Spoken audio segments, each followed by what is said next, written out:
그냥 말이 아닌 한국어라는 언어의 재미나 멋짐을 느꼈습니다. 여기 한 일본 소녀의 충격적인 발표에 일본 정부가 발칵 뒤집혔습니다. 일본 내에 빠르게 퍼지고 있는 한글에 대해 위협을 느꼈기 때문인데요. 이 소녀는 한글은 소리나는 대로 읽으면 되니까 너무 편하고 일본어보다 더 실용적이라고 말합니다. 저는 일본 사람인데 생각해보면 신기하지만 이런 생각을 읽는 일본 사람들이 많이 있다고 생각합니다. 과연 지금 일본에서는 무슨 일이 벌어지고 있는 걸까요? 안녕하세요. 저는 타카하시 미유키예요. 15살이고 도쿄에 있는 하야토 아카데미 고등학교 1학년이에요. 매일 아침 6시 30분에 일어나서 검은 머리를 포니테일로 묶고 교복을 입어요. 저희는 기차역 근처 작은 집에 살고 있는데 저와 부모님, 72세 할아버지 다이고, 그리고 10살 남동생 유야가 함께 살아요. 저는 규칙적인 것을 좋아하고 논리적인 것들을 좋아해요. 제 또래 다른 친구들이 팝스타나 패션 트렌드에 열광할 때 저는 진짜 중요한 것에 집중해요. 열심히 공부하고 가족을 도우며 일본 전통을 지키는 거요. 친구들은 제가 애늙은이 같다고 놀리기도 하지만 괜찮아요. 누군가는 책임감 있게 행동해야 하니까요. 학교에서는 앞에서 세 번째 줄 항상 같은 자리에 앉아요. 모든 수업 시간에 검은 펜으로 자세한 노트를 적고 글씨는 깔끔하고 정확하게 써요. 선생님들은 제가 깊이 있는 질문을 하고 별다른 문제를 일으키지 않아서 좋아하세요. 그런데 최근에 뭔가 저를 괴롭히는 일이 생겼어요. 매일 저녁 방과 후에 제 남동생 유야가 숙제로 고생하는 모습을 보거든요. 유야는 난독증이 있어서 한자를 읽고 쓰는 게 정말 어려워요. 어떤 밤에는 교과서를 보고 울기도 해요. 유야의 눈물이 페이지에 떨어져서 잉크를 번지게 만들었어요. 못하겠어. 미유키 누나. 유야가 눈을 비비며 속삭여요. 한자들이 다 똑같아 보여. 그럴 때마다 제 마음이 조금씩 아파요. 유야를 도와주고 싶지만 제가 뭘 할 수 있을까요? 한자는 한자예요. 일본인이라면 누구나 배워야 하는 거죠. 그리고 다이고 할아버지도 계세요. 할아버지는 6개월 전에 첫 스마트폰을 받으셨어요. 가족과 연락할 수 있도록 부모님이 선물해 주신 거였는데 메시지 타이핑에 어려움을 겪으세요. 두꺼운 손가락으로 작은 키보드를 누르는 것도 힘들고 히라가나를 한자로 변환하는데 너무 오래 걸린다고 하세요. 때때로 할아버지는 포기하고 그냥 전화를 거세요. 이 기술은 나 같은 늙은이에게는 너무 복잡해. 할아버지가 한숨을 쉬며 휴대폰을 내려놓으세요. 10대인 저조차도 할아버지와 똑같은 문제를 느껴요. 친구들에게 문자를 보내거나 휴대폰으로 노트를 적을 때 한자 입력 시스템이 저를 느리게 만들어요. 먼저 히라가나로 타이핑한 다음 목록에서 올바른 한자를 선택해야 해요. 짜증나지만 이게 당연하다고 생각했어요. 일본에서는 이렇게 하는 거니까요. 어느 화요일 점심시간에 제 친구 레이나가 제 책상으로 다가왔어요. 레이나는 밝은 눈과 걸을 때 통통 튀는 짧은 머리를 가졌어요. 항상 새로운 것에 흥미를 느끼는 아이예요. 저는 보통 잘 들어주지만 그것들에 큰 관심은 없어요. 유행하는 실험보다는 입증된 방법을 선호하거든요. 미유키, 레이나가 제 옆 빈자리에 앉으며 말했어요. 한글 스터디 그룹에 대해 들어봤어? 저는 도시락 상자에서 고개를 들었어요. 뭐라고? 한글, 한국 문자 말이야. 1학년 학생들 몇 명이 그룹을 만들어서 배우고 있어. 그걸 배우면 노트 필기가 훨씬 빨라진다고 해. 젓가락이 입까지 가다가 멈췄어요. 한글이요? 우리 학교에서요? 왜인지 모르겠지만 그 생각이 불편했어요. 그거 쓸데없는 일인 것 같은데 조심스럽게 말했어요. 우리는 이미 우리만의 문자 체계가 있잖아. 레이나가 몸을 앞으로 기울이며 목소리를 낮췄어요. 하지만 미유키, 학습 장애가 있는 학생들에게 정말 도움이 된다고 해. 그리고 나이 드신 분들한테도 말이야. 타나카 아주머니 기억하지? 손자가 한글을 좀 가르쳐줬더니 이제 문자 보내기가 훨씬 쉬워졌대. 젓가락을 완전히 내려놓았어요. 뭔가 차가운 것이 제 배에 자리 잡았어요. 정확히 두려움은 아니었지만 그와 비슷한 것이었어요. 왜 일본인들이 외국 문자를 배워야 하나요? 우리에게는 히라가나, 가타가나, 한자가 있어요. 그걸로 충분하고 그게 우리의 정체성이에요. 좋은 생각이 아닌 것 같아 단호하게 말했어요. 일본 문자는 수세기 동안 잘 작동해왔어. 근데 왜 지금 바꿔야 하지? 하지만 이 말을 하면서도 저는 유야의 눈물과 할아버지의 좌절을 생각했어요. 제 느린 타이핑 속도와 긴 노트 필기 시간 동안 손에 오는 경련도 생각났어요. 레이나가 제 얼굴을 유심히 지켜봤어요. 레이나는 제가 무언가에 대해 깊이 생각할 때의 표정을 알 정도로 저를 잘 알거든요. 유야에게 도움이 될 수도 있다면 어떨까? 레이나가 조용히 물었어요. 그 질문이 작은 전기 충격처럼 저를 때렸어요. 저는 제 남동생을 세상에서 가장 사랑해요. 유야의 숙제를 더 쉽게 만들어줄 수 있는 것이 있다면 시도해도 괜찮지 않을까요? 하지만 한글을 배우는 건 왠지 잘못된 것 같았어요. 일본인이기를 포기하는 것 같았어요. 생각해볼게 레이나에게 말했어요.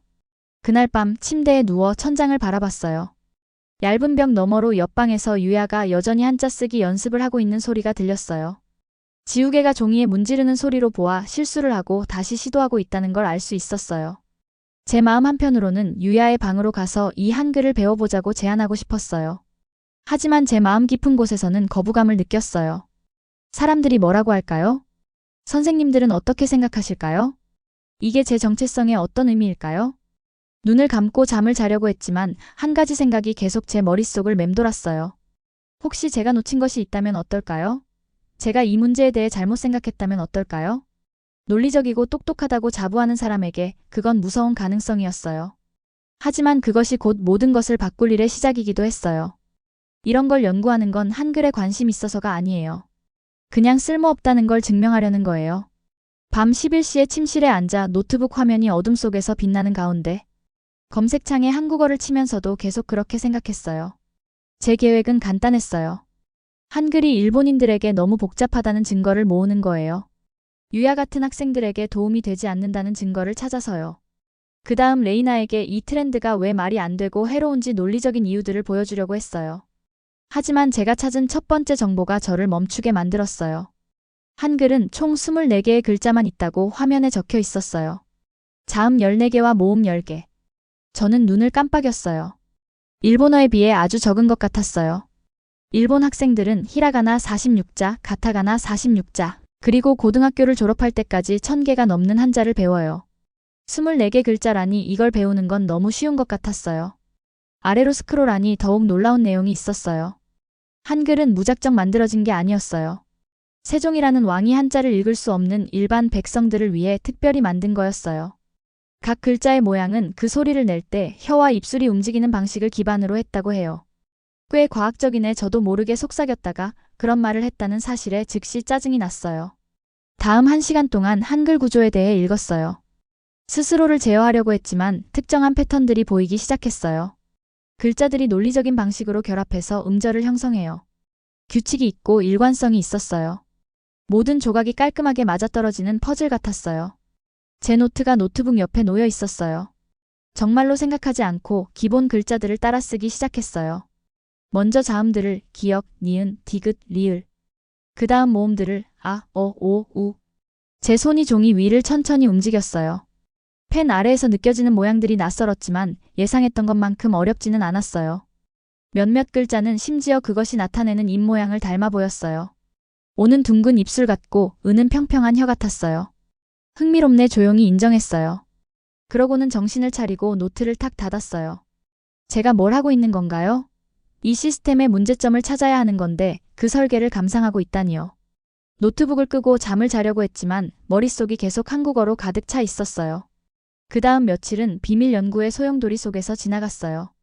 여전히 한글의 문제점을 찾고 있다고 생각했지만 제 검색어는 바뀌었어요. 한글 학습 실패 사례를 찾는 대신 한글 학습 난이도와 한글 성공 사례를 검색하고 있었어요. 제가 찾은 것들은 제 예상과 맞지 않았어요. 한글이 난독증 아이들에게 어떻게 도움이 되는지에 대한 연구 논문들이 있었어요. 단 몇 번의 수업 후에 문자 메시지를 배운 노인분들의 영상도 있었고요. 한글의 논리적 구조가 세계에서 가장 배우기 쉬운 문자 체계 중 하나라는 것을 보여주는 연구들도 있었어요. 제가 찾은 모든 증거가 제 원래 입장을 흔들고 있었어요. 금요일 밤 저를 무서워하게 만드는 결정을 내렸어요. 제 가족을 직접 테스트해보기로 한 거예요. 한글을 믿어서가 아니라 일본인들에게는 효과가 없다는 구체적인 증거가 필요했거든요. 과학 실험처럼 테스트에 필요한 준비물들을 준비했어요. 기본 한글 차트를 인쇄하고 간단한 연습 문제를 준비하고 뭘 말할지 정확히 계획했어요. 이건 유야와 할아버지를 돕기 위한 거라고 스스로에게 말했어요. 한국 문화를 받아들이는 것과는 아무 상관없다고요. 토요일 저녁 식사 후에 먼저 할아버지께 다가갔어요. 할아버지는 평소 좋아하시는 의자에 앉아서 또 스마트폰으로 고생하고 계셨어요. 작은 화면을 보려고 눈을 찌푸리시느라 돋보기 안경이 코 아래로 미끄러졌어요. 할아버지 목소리가 간신히 안정되어 있었어요. 뭔가 보여드릴 게 있는데요. 할아버지가 피곤한 눈으로 올려다보셨어요. 보여줄 거라고? 저는 인쇄한 종이들을 들고 할아버지 옆에 앉았어요. 손이 약간 떨렸어요. 메시지를 쓰고 타이핑하는 다른 방법이에요. 한자 입력보다 더 쉬울 수도 있어요. 한국 것이라는 말은 하지 않았어요. 아직은요. 기본부터 시작해서 글자들이 어떻게 작동하는지 설명했어요. 할아버지는 주에 깊게 들으시며 가끔 질문하셨어요. 주름진 손으로 종이를 얼굴 가까이 들고 글자 모양들을 살펴보셨어요. 이게 한자보다 간단해 보이는구나 천천히 말씀하셨어요. 맞아요, 인정했어요. 총 24개 글자밖에 없어요. 다음 30분 동안 기본 조합들을 안내해드렸어요. 할아버지 이름을 한글로 쓰는 연습을 했어요. 사토 다이고. 할아버지의 글씨체는 떨렸지만 개념을 빨리 이해하셨어요. 그 다음이 진짜 테스트였어요.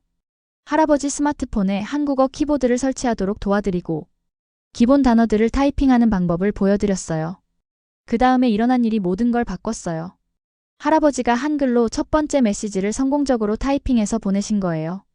평소 15분 걸리던 일이 3분 만에 끝났어요. 할아버지의 얼굴이 기쁨과 놀라움으로 밝아졌어요. 미유키, 감정이 묻어나는 목소리로 말씀하셨어요.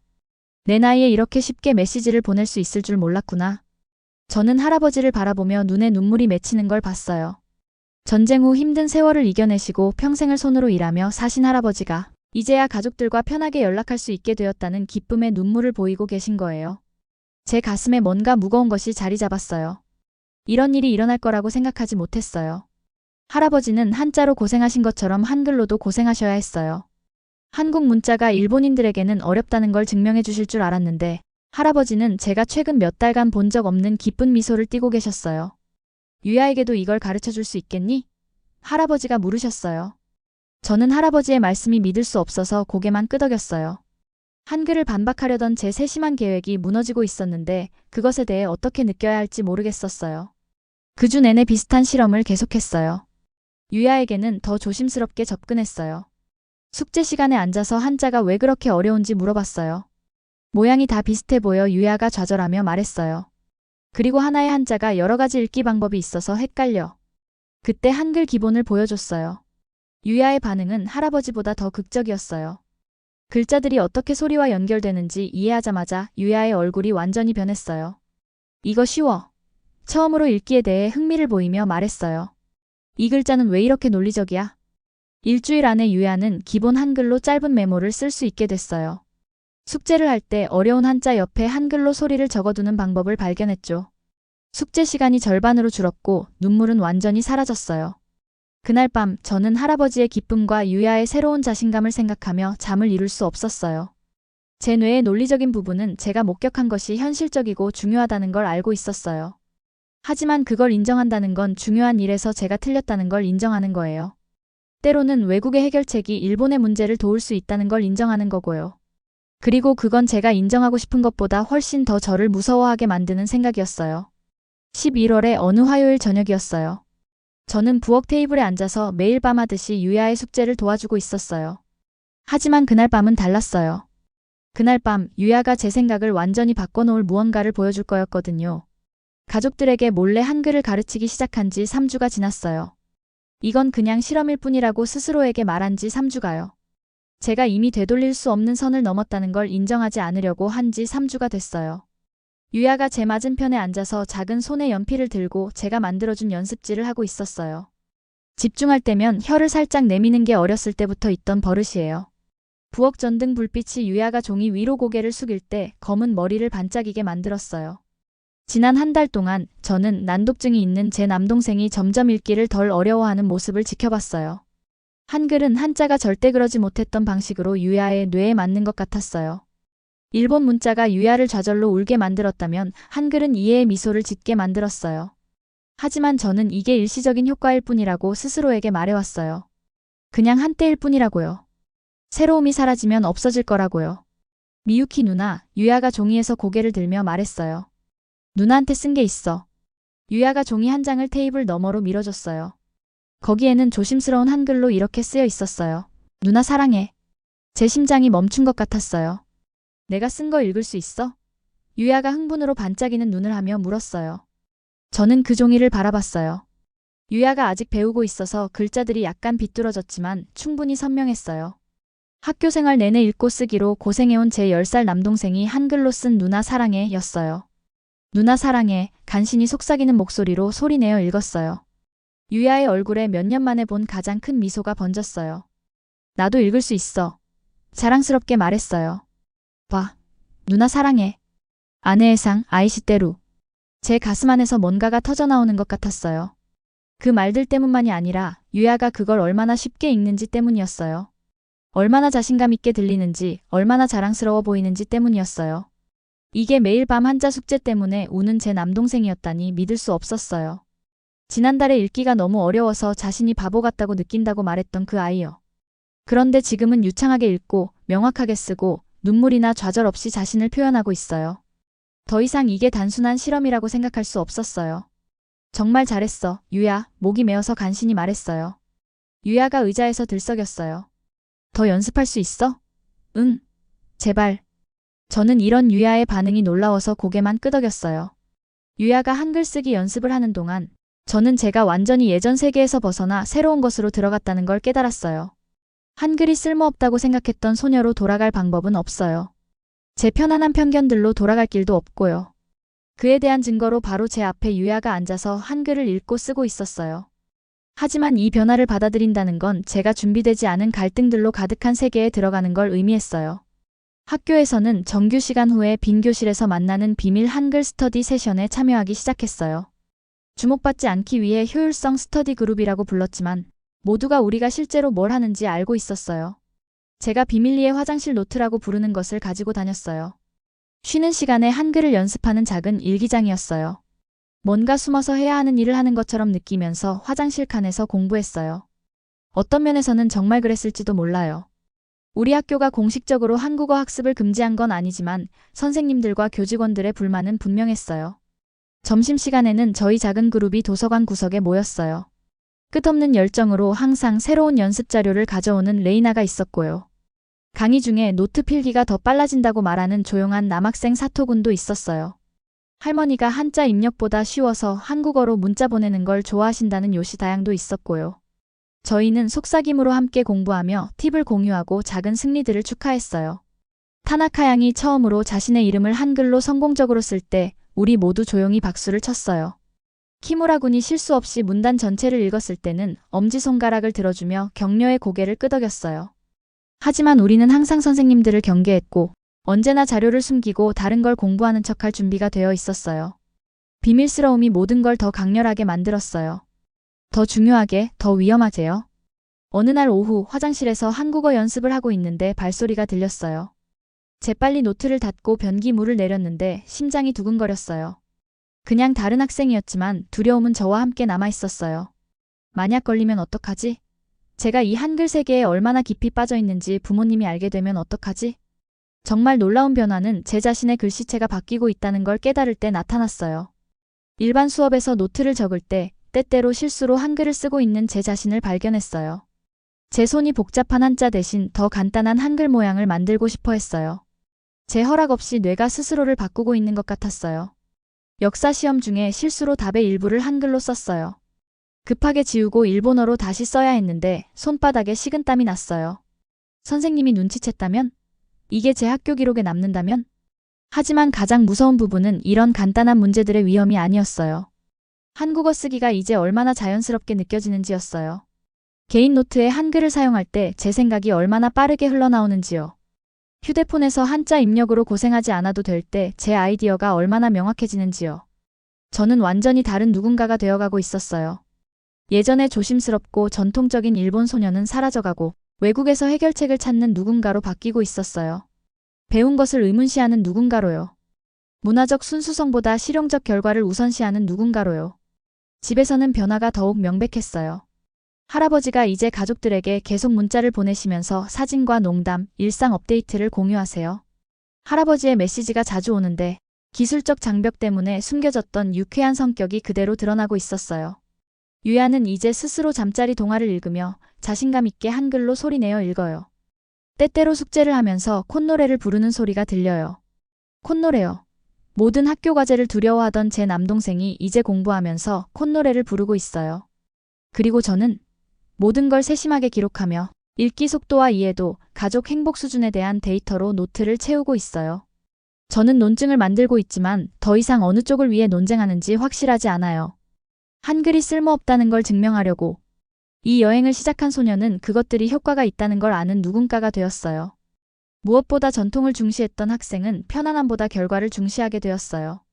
저는 새로운 세계로 들어갔고 예전의 확신들로 돌아갈 길은 없어요. 앞으로 갈 유일한 길은 제 일본인 정체성과 한국의 해결책 사이의 복잡한 영역으로 더 깊이 들어가는 거예요. 제가 누구였는지와 누가 되어가고 있는지 사이로요. 그리고 그 여행이 제가 지금까지 마주한 그 어떤 것보다 저를 두렵게 만들어요. 12월의 어느 월요일 아침이었어요. 저는 아침 조회 시간에 평소 자리에 앉아 있었는데 야마다 교장 선생님이 마이크 앞으로 나서셨어요. 회색 정장이 완벽하게 다림질되어 있었고 표정은 진지했어요. 교장 선생님의 목소리가 체육관에 울려 퍼지자 전체 학생들이 조용해졌어요. 최근에 학생들이 외국 문자 체계를 사용하고 있다는 우려스러운 보고를 들었습니다. 그 말이 찬물처럼 저를 덮쳤어요. 국제 교류를 존중하지만 일본 교육 전통을 지키는 것이 우리의 주된 책임이라는 걸 기억해야 합니다. 제 손이 무릎 위에서 주먹을 쥐었어요. 모든 말이 우리 비밀 스터디 그룹을 직접 겨냥한 것 같았어요. 제 주변에 수백 명의 학생들이 조용히 앉아 있었지만 모든 사람이 저를 쳐다보는 것 같았어요. 제가 교장 선생님이 말씀하시는 그 학생 중 하나라는 걸 모두가 아는 것처럼요. 목구멍이 바싹 말라서 침을 삼키기조차 어려웠어요. 혹시 누군가 우리 그룹을 신고했을까요? 아니면 선생님들이 우연히 발견한 걸까요? 머릿속에 온갖 생각들이 뒤엉켰어요. 레이나는 어떨까요? 준서는? 다른 그룹 멤버들은 지금 어떤 기분일까요? 제가 이 모든 일의 시작이었는데 모든 사람을 곤경에 빠뜨린 건 아닐까요? 학생들이 다른 문화를 탐구하기 전에 우리의 아름다운 일본어를 먼저 완전히 익히는 데 집중하기를 권합니다. 야마다 교장 선생님이 계속 말씀하셨어요. 여러분 모두가 학습에 대해 현명한 선택을 하리라 믿습니다. 조회 후 저는 떨리는 다리로 교실로 걸어갔어요. 메시지는 분명했어요. 하고 있는 일을 멈추거나 결과를 감수하라는 거였어요. 복도를 걸으면서 다른 학생들의 시선을 느꼈어요. 어떤 아이들은 호기심 어린 눈으로, 어떤 아이들은 비난하는 듯한 표정으로 저를 보고 있었어요. 미유키. 뒤에서 레이나의 목소리가 들렸어요. 그녀가 숨을 헐떡이며 저에게 달려왔어요. 방금 무슨 일이었어? 설마 우리 때문인 건 아니겠지? 모르겠어, 솔직히 말했어요. 하지만 느낌이 좋지 않아. 내 부모님도 어젯밤에 뭔가 이상한 전화를 받으셨어. 레이나가 걱정스럽게 말했어요. 다른 부모님들이 우리 활동에 대해 문의하시더라고. 하지만 저에게는 멈추기에 너무 늦었어요. 한글을 배우는 것이 우리 가족에게 어떤 영향을 줄 수 있는지 봤거든요. 제 자신의 노트 필기 속도 차이를 느꼈고요. 유야의 자신감이 매일 자라는 걸 지켜봤어요. 이제 어떻게 뒤로 돌아갈 수 있겠어요? 첫 번째 진짜 갈등은 점심시간에 일어났어요. 평소처럼 친구들과 함께 식사하고 있는데 옆반 마츠 다양이 우리 테이블로 다가왔어요. 마츠 다양은 인기 있는 아이들 중 하나였어요. 항상 최신 소문을 알고 자신의 의견을 공유하는 걸 두려워하지 않는 그런 아이였죠. 네가 그 이상한 한국 동아리에 있다는 게 정말이야? 다른 학생들이 들을 수 있도록 크게 물었어요. 식당이 우리 주변에서 더 조용해지는 것 같았어요. 수십 개의 시선이 우리 쪽으로 향하며 제 대답을 기다리는 게 느껴졌어요.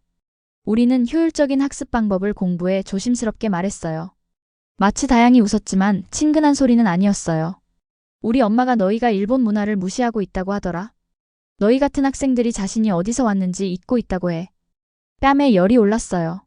제 마음 한편으로는 논쟁하고 싶었어요. 한글이 실제 문제를 가진 일본 학생들에게 어떻게 도움이 되는지 설명하고 싶었어요. 하지만 다른 한편으로는 부끄러웠어요. 혹시 마츠 다양 말이 맞는 건 아닐까 싶어서요. 그냥 공부 도구일 뿐이야. 레이나가 끼어들며 저를 변호했어요. 수학에서 계산기 쓰는 것처럼. 계산기는 일본 문화를 대체하지 않아. 마츠 다양이 되받아쳤어요. 그러고는 저를 직접 쳐다봤어요. 우리 부모님이 다른 부모님들과 이 일에 대해 얘기하고 있어. 학교에서 외국 문자를 완전히 금지해야 한다고 생각하신다고. 마츠 다양이 가버리면서 우리 테이블에 불편한 침묵이 남았어요. 저는 반쯤 먹은 점심을 내려다보며 식욕이 사라진 걸 느꼈어요. 다른 학생들이 여전히 우리를 보면서 서로 속삭이고 있었어요. 그날 오후에는 또 다른 도전이 기다리고 있었어요. 담임 선생님인 스즈키 선생님이 수업 후에 남으라고 하셨어요. 선생님은 항상 저에게 친절하셨고 제 좋은 성적과 책임감 있는 태도를 칭찬해 주셨어요. 하지만 오늘은 얼굴이 걱정스러워 보였어요. 미유키 다른 학생들이 모두 나간 후에 말씀하셨어요. 내게 물어볼 게 있어. 선생님이 종이 한 장을 꺼내시자 제 심장이 두근거렸어요. 지난주에 본 시험지였는데 여백에 제가 실수로 쓰고 지운 작은 실수가 있었어요. 한글이었어요. 이걸 설명해 줄 수 있겠니? 부드럽게 물으셨어요. 저는 종이 위에 희미한 자국들을 바라봤어요. 제 사고가 얼마나 많이 바뀌었는지를 보여주는 증거였어요. 그냥 다른 노트 필기 방법을 실험해 본 거예요. 스즈키 선생님이 한숨을 쉬셨어요. 미유키, 너는 내 최고의 학생 중 하나야. 이런 일이 내 학업 기록에 영향을 준다면 부모님이 매우 실망하실 거야. 선생님의 충고는 미묘했지만 분명했어요. 이 한글 공부를 계속하면 제 미래의 해가 될 수 있다는 거였어요. 제 완벽한 성적, 선생님 추천서, 좋은 대학으로 가는 길 모든 것이 위험에 처할 수 있었어요. 그날 오후 집으로 가는 길에 저는 무거운 발걸음으로 걸었어요. 평소라면 15분이면 갈 수 있는 거리였지만 오늘은 30분이나 걸렸어요. 매 걸음마다 선생님의 말씀이 머릿속에서 맴돌았어요. 정말로 저는 위험한 길을 걷고 있는 걸까요? 가족을 위해 시작한 일이 오히려 제 자신을 파멸로 이끌고 있는 건 아닐까요? 길가의 작은 편의점 앞을 지나면서 문득 멈춰 섰어요. 며칠 전에 유야와 함께 여기서 과자를 사면서 한글로 쓰인 한국 상품 포장지를 함께 읽어본 기억이 떠올랐어요. 그때 유야의 환한 미소와 누나, 정말로 읽을 수 있어. 라고 외쳤던 목소리가 생생했어요. 하지만 그날 저녁 집에 돌아가니 유야가 거실에서 할아버지에게 동화책을 읽어주고 있었어요. 일본 동화책이 아니라 어려운 한자 위에 한글을 써서 소리내어 읽는 걸 도와주는 책이었어요. 미유키 누나, 이거 들어봐. 유야가 저를 보자 외쳤어요. 문단 전체를 부드럽게 읽었는데 목소리가 자신감 있고 명확했어요. 할아버지가 기뻐하며 박수를 치셨어요. 저는 거실 구석에 조용히 앉아서 이 광경을 지켜봤어요. 불과 몇 달 전만 해도 유야는 숙제 때문에 매일 울었고 할아버지는 휴대폰 사용법을 몰라서 답답해하셨어요. 지금 이 순간 저희 집은 평화롭고 따뜻했어요. 이 모든 변화가 제가 시작한 작은 실험 때문이라는 게 믿기지 않았어요. 내 남동생이 정말 좋은 독자가 되고 있구나, 할아버지가 자랑스럽게 말씀하셨어요. 그리고 이것 봐. 할아버지가 옛 직장 친구들에게 보낸 긴 문자 메시지가 표시된 휴대폰을 보여주셨어요. 드디어 모든 사람과 연락할 수 있게 됐어. 이걸 어떻게 중단할 수 있겠어요? 유야가 처음으로 느끼게 된 읽기의 재미를 어떻게 없애버릴 수 있겠어요? 어떻게 할아버지께 스마트폰 때문에 답답해하시던 날들로 돌아가시라고 할 수 있을까요? 가장 힘든 갈등은 제 머릿속에서 벌어지는 것이었어요. 늦은 밤 침대에 누워 스스로와 논쟁을 벌였어요. 머릿속 한쪽에서는 바보 같은 일로 내 인생을 망치고 있어라고 비판했고, 다른 쪽에서는 증거를 외면하지 않는 게 옳은 일이야 라고 응원했어요. 때때로 저는 스터디 그룹과 함께하는 한국어 수업을 즐기고 있는 제 자신을 발견했어요. 회의적인 그부들에게 한글의 효율성을 변호하고 있는 저를 말이죠. 서로 다른 문화들 사이에 벽을 허무고 다리를 놓는 사람이 되어가고 있었어요. 하지만 그 변화가 저를 무서워하게 만들었어요. 제가 일본인으로서의 정체성을 완전히 잃게 된다면 어떻게 될까요? 자신의 문화를 버리고 외국 유행만 쫓아다니는 사람이 된다면 어떨까요? 모든 방향에서 압박이 커졌어요. 학교에서는 선생님들이 저를 더 주의 깊게 지켜봤어요. 몇몇 그부들은 저를 피했고 다른 아이들은 제 뒤에서 수근거렸어요. 몇몇 부모들은 자녀 교육에 한국의 영향이 미치는 것에 대해 학교 측에 불만을 제기했어요. 집에서는 다른 가족들로부터 소문을 들은 부모님이 더욱 걱정하게 되셨어요. 어느 날 저녁 어머니가 걱정스러운 눈으로 저를 한쪽으로 데려가셨어요. 미유키, 사람들이 네가 이 한국 스터디 그룹에 너무 빠져있다고 말하고 있어. 이제 한 발 물러설 때가 된 것 같아. 하지만 그때 어머니는 유야가 눈물 없이 숙제를 하는 걸 보셨어요. 예전에 걸리던 시간의 절반 만에 끝내는 것도요. 할아버지가 일본 전역의 친척들과 행복하게 문자를 주고받는 것도 지켜보셨어요. 긍정적인 변화의 증거가 우리 주변 곳곳에 있었어요. 저를 지지해주는 사람들은 많지 않았지만 힘이 되어줬어요. 레이나는 끝없는 낙관주의로 제 곁에 서서 항상 우리 활동을 긍정적으로 표현할 새로운 방법을 찾았어요. 스터디 그룹 멤버들은 서로를 지지하며 향상과 성공의 이야기를 공유했어요. 가장 큰 놀라움은 와세다 대학교 한국인 교환학생인 김준서 씨가 소셜미디어를 통해 우리 그룹에 연락을 했을 때였어요. 더 체계적으로 배울 수 있도록 도와주겠다고, 한국어와 문화를 제대로 가르쳐주겠다고 제안했어요. 제 첫 반응은 순수한 공포였어요. 실제 한국인에게서 배운다는 건 제가 넘을 준비가 되지 않은 선을 넘는 것 같았어요. 한글을 도구로 사용하는 것과 한국 문화에 직접 관여하는 건 다른 일이었거든요. 하지만 준서는 생각보다 참을성이 많고 타인을 배려하는 사람이었어요. 한국 문화를 우리에게 강요하거나 일본 방식을 비판하지 않았어요. 대신 문자 체계가 어떻게 작동하는지, 어떻게 경쟁하기보다는 서로를 보완할 수 있는지 이해하도록 돕는 데 집중했어요. 모든 언어에는 강점이 있어요. 준서가 첫 번째 비공식 수업에서 우리에게 말했어요. 한국 문자는 일부 문제를 도울 수 있고 일본 문자는 그와 또 다른 문제들을 도울 수 있죠. 천천히 저는 그를 외국의 위협이 아니라 예상치 못한 조력자로 보기 시작했어요. 제가 만들려고 하는 이 문화적 다리의 양쪽을 모두 이해하는 누군가로요. 12월 말이 되자 저는 여러 방면에서 어려운 상황과 마주하고 있다는 걸 깨달았어요. 학교 행정부, 걱정하는 부모들, 회의적인 그부들, 그리고 정체성과 소속감에 대한 제 자신의 두려움까지요. 하지만 매일 작은 성과들도 거두고 있었어요. 유야는 더 유창하게 읽었고요. 할아버지는 가족과 더 쉽게 연결되셨어요. 제 자신의 학습도 더 효율적이 됐고요. 이제 문제는 한글이 효과가 있는지가 아니에요. 효과는 이미 증명되었고 그건 제가 잘 알고 있어요. 문제는 저에게 불편함을 주더라도 옳다고 생각하는 일을 위해 계속 노력할 용기가 있는지예요. 제가 누구여야 한다고 생각했던 그 모습을 바꾸더라도요. 제가 그동안 두려워했던 순간이 2월의 추운 토요일에 찾아왔어요. 저희의 작은 스터디 그룹이 누구도 예상하지 못했던 큰 규모로 성장했고 이제 시부야의 한 커뮤니티 센터에서 우리 이야기를 듣기 위해 모인 200명의 사람들 앞에 서 있었어요. 무대 커튼 뒤에서 군중을 바라보니 손이 떨렸어요.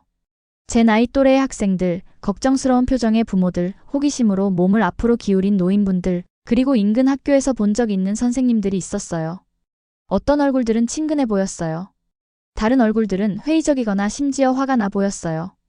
할 수 있어, 미유키. 제 옆에서 레이나가 속삭였어요. 레이나는 저희 스터디 그룹을 알리는 일을 주도했고 저희가 얻은 성과를 공유하면 저희와 같은 상황의 다른 가족들에게 도움이 될 거라고 믿었어요. 하지만 저는 무서웠어요. 대중 앞에서 말하는 것 때문만이 아니었어요. 그것만으로도 긴장이 되어 가슴이 두근거렸지만요. 이 많은 사람들 앞에서 제가 중요한 일을 잘못 판단했다는 사실을 고백하는 게 두려웠어요. 제가 합리적이고 논리적이라고 여겼던 생각들이 실은 저도 모르는 편견에서 나온 것이었다는 사실을 인정하는 게요. 김준서가 무대 뒤편에서 격려하며 고개를 끄덕여줬어요.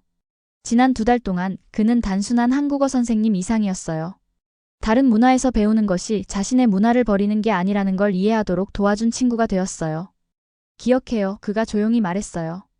효과가 있는 방법을 공유하는 것은 일본을 배신하는 게 아니에요. 일본 사람들이 현실적인 문제를 해결할 수 있도록 돕는 거예요. 제 차례가 되어 마이크로 걸어갈 때 다리가 떨렸어요. 밝은 조명 때문에 청중석의 개별 얼굴들을 보기 어려웠는데 아마 그게 다행이었을 거예요. 깊게 숨을 쉬고 시작했어요. 제 이름은 타카하시 미유키입니다. 6개월 전까지만 해도 저는 한국 문자가 일본인들에게 쓸모없다고 생각했어요. 군중 사이로 웅성거림이 퍼졌어요. 몇몇 사람들이 자리에서 불편하게 몸을 움직였어요. 하지만 제가 보았던 것과는 달랐어요. 점점 강해지는 목소리로 계속했어요. 일본 교육의 가치에 대해서가 아니라 다른 도구들이 우리가 더 잘 배우도록 도울 수 있다는 가능성에 대해서요. 저는 그들에게 유야에 대해 말했어요. 난독증이 있는 제 남동생이 매일 밤 한자 숙제로 고생하며 눈물이 교과서를 적실 때까지 지켜본 이야기를요. 할아버지의 스마트폰 타이핑에 대한 좌절과 그것이 할아버지를 우리 가족으로부터 얼마나 고립되게 만들었는지 설명했어요. 한글을 배운다고 해서 제 남동생의 일본인 정체성이 흔들린 건 아니에요. 앞줄의 회의적인 얼굴들을 직접 보며 말했어요. 더 행복한 학생이 된 거죠. 제 할아버지가 덜 전통적이 된 것도 아니에요. 사랑하는 사람들과 더 연결되게 된 거예요. 제가 저희가 수집한 데이터를 발표했어요. 한글 학습 후 읽기 속도 향상, 숙제 완료 시간 감소, 가족 간 소통 빈도 증가 등의 구체적인 수치들을 보여주자 군중은 더 조용해졌어요. 구체적인 수치들은 우리의 기존 생각과 다를 때도 사실을 그대로 보여주니까요. 하지만 진짜 고비는 사람들이 질문을 하기 시작할 때였어요. 정장을 입은 중년 남성이 엄한 표정으로 일어났어요. 학생, 외국 문자 체계를 홍보하는 것이 우리 문화적 정체성을 훼손한다고 생각하지 않나요? 제 심장이 두근거렸지만 이 질문에 대해 몇 달 동안 준비해왔어요.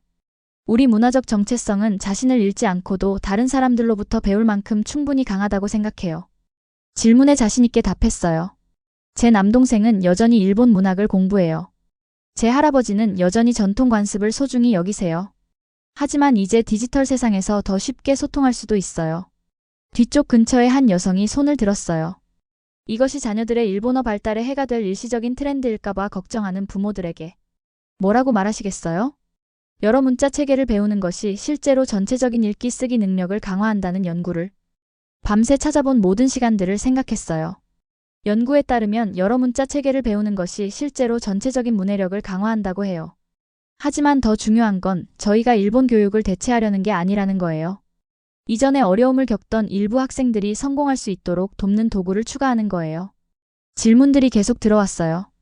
어떤 건 적대적이었고, 어떤 건 호기심이 있었고, 어떤 건 지지적이었어요.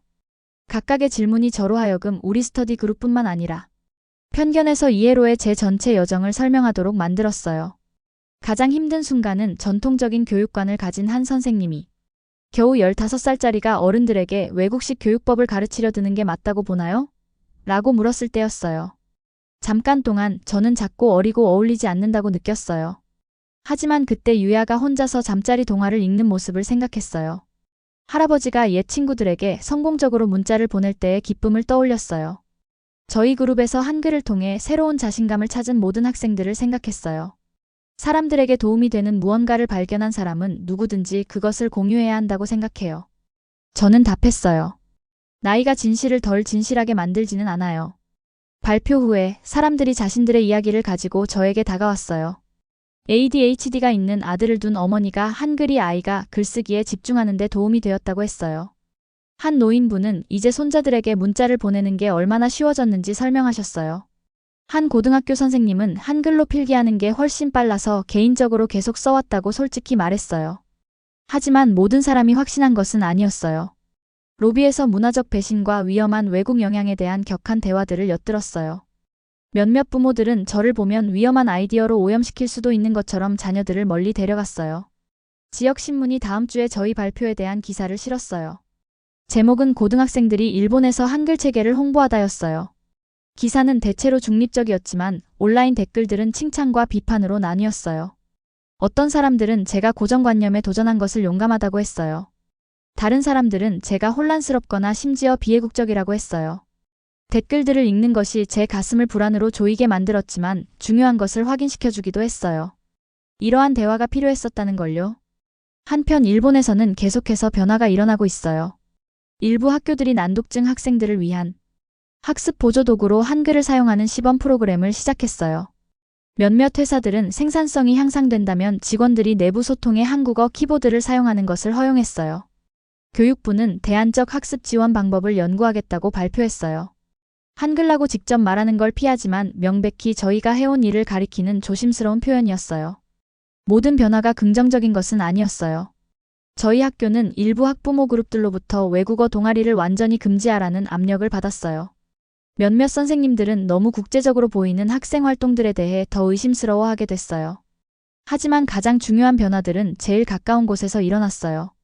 유야의 학교에서도 큰 변화가 있었어요. 교장 선생님이 직접 유야를 불러서 칭찬하셨대요. 유야의 성장은 우리 모두에게 큰 교훈을 줍니다. 다양한 학습 방법의 가능성을 보여준 거죠. 유야는 이제 학교의 자랑이 되었어요. 할아버지의 노인정에서도 한글 수업이 정식 프로그램이 되었어요. 한글로 소통하기라는 이름으로 매주 2번씩 수업이 열려요. 참가하는 어르신들이 점점 늘어나고 있대요. 70년 넘게 살면서 이제야 편하게 글을 쓸 수 있게 됐어. 한글 덕분이야. 이런 어르신들의 목소리가 저에게는 가장 큰 보람이에요. 저는 여전히 논리적이고 여전히 체계적이고 여전히 일본인인 것을 자랑스러워해요. 하지만 이제 제가 잘못 생각했네요. 와 새로운 걸 배웠어요. 라고 말할 수 있는 사람으로 변했기도 해요. 몇 달 후 대학 지원서 에세이를 쓸 때 저는 이 경험을 주제로 선택했어요. 저를 돋보이게 할 주제 선정은 아니었어요. 편견이 있었다고 인정하는 건 정확히 매력적이지 않으니까요. 하지만 제가 어떻게 생각하고 성장하고 불편한 진실들을 마주하는지 보여주기 때문이었어요. 저는 언어학과 교육학을 공부할 계획이에요. 학습장애와 보조기술에 집중해서요. 더 많은 유야들이, 더 많은 할아버지들이 글을 읽고 쓰는 기쁨을 누릴 수 있도록 언어는 벽이 아니라 다리가 되어야 한다고 믿으니까요. 변화는 계속될 거예요. 느리지만 확실하세요. 지금까지 일본에서 일어나고 있는 한글 학습 현상의 이야기 어떠셨나요? 한글이 일본 사람들, 특히 학습에 어려움을 겪는 사람들에게 실질적인 도움이 되고 있다는 사실이 놀라운데요. 물론 새로운 변화를 받아들이는 일은 언제나 쉽지 않습니다. 하지만 언어의 본질은 결국 소통이라는 점에서 더 나은 소통이 가능하다면 그 방법에는 정답이 없을 거예요. 오늘의 사연 어떠셨나요? 재미있으셨다면 구독과 좋아요, 알림 설정도 꼭 부탁드릴게요. 끝까지 시청해주셔서 진심으로 감사합니다. 지금까지 따뜻한 이야기를 전하는 도파민 코리아였습니다. 구독자 여러분 오늘도 따뜻한 하루 되세요. 사랑합니다.